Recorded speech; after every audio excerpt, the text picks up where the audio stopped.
Olá, bora explorar uma ideia que, olha, parece coisa de outro mundo, mas que está virando a computação de cabeça para baixo. Já pensou se em vez de a gente ter que programar os próprios dados pudessem se programar? É sobre isso que a gente vai conversar hoje. Parece ficção científica, né? Mas essa é a pergunta que está no centro de tudo. E se a informação com que a gente trabalha todos os dias pudesse agir por conta própria, tomar decisões? É uma ideia e tanto, e é para lá que a gente vai. Ok, vamos começar do começo. Para entender essa revolução toda, primeiro a gente precisa ter certeza de que estamos falando da mesma coisa. O que afinal são dados nesse nosso mundo da programação?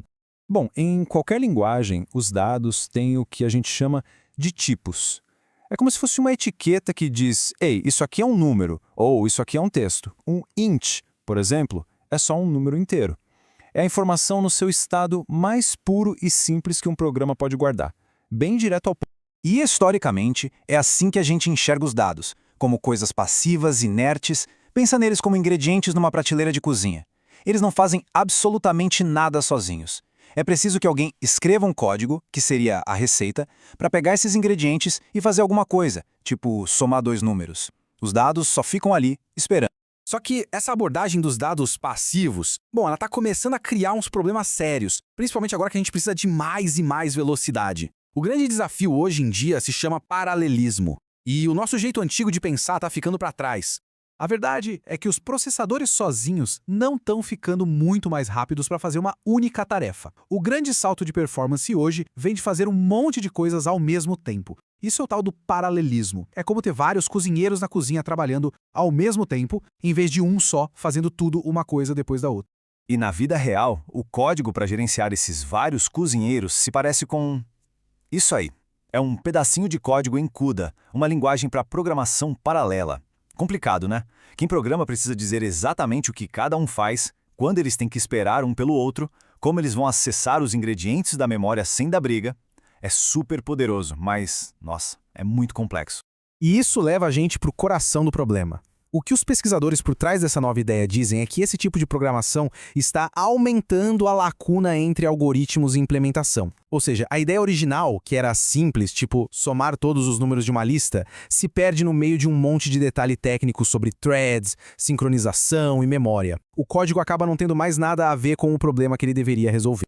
Então, e se existisse um jeito melhor? É aqui que a coisa fica interessante.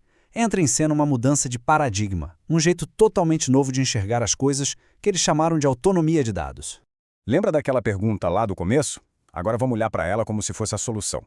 E se, em vez de ter processadores manipulando dados passivos, os próprios dados virassem os protagonistas? E se cada pedacinho de dado fosse um agente autônomo, capaz de fazer seus próprios cálculos? Essa é a essência do paradigma de dados autônomos. A computação é feita pelos próprios dados. Em vez de ter uma CPU central orquestrando tudo, o que a gente tem é uma colaboração gigante paralela entre os próprios dados. Esse slide aqui, olha, ele mostra a diferença de um jeito genial. Do lado esquerdo, o modelo antigo, focado em processos. Os processadores são as estrelas do show e os dados são só coadjuvantes. Do lado direito, o modelo novo, focado em dados. Os elementos de dados é que são os atores principais, eles são autônomos. Linguagens como CUDA seguem o primeiro modelo. E aí criaram uma linguagem nova, a Aldala, para explorar esse segundo caminho. Certo, a ideia é incrível. Mas como isso funciona na prática? A Aldala, que é a sigla para Autonomous Data Language, nos dá um mapa de como construir programas usando essa filosofia.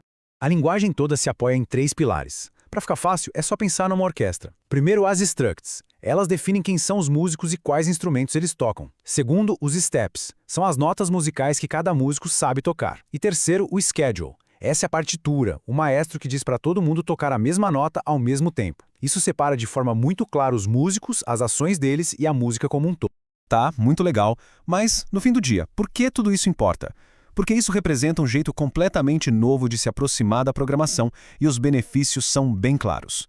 Com essa abordagem, a separação de responsabilidades fica muito nítida. O paralelismo vira o padrão, não é mais um quebra-cabeça que se adiciona depois. Isso incentiva quem desenvolve a pensar de baixo para cima, começando pelos dados. E o resultado? Um código muito mais fácil de ler e que fica bem mais fiel à ideia original do algoritmo. Aquela lacuna entre ideia e o código, ela diminui. Então, se a gente for resumir numa frase só, A grande virada de chave é esta: é sair de um mundo onde se microgerencia threads de processadores para um onde simplesmente se orquestra o comportamento de dados inteligentes e autônomos. Isso nos deixa com uma última reflexão. Pensa um pouco. Em simulações super complexas, em algoritmos de inteligência artificial, em análise de redes sociais, que tipos de soluções de descobertas seriam possíveis se cada partícula, cada nó de uma rede, cada neurônio artificial nos nossos modelos pudesse pensar e interagir por conta própria? A resposta para isso pode muito bem redefinir o futuro da computação como a gente conhece.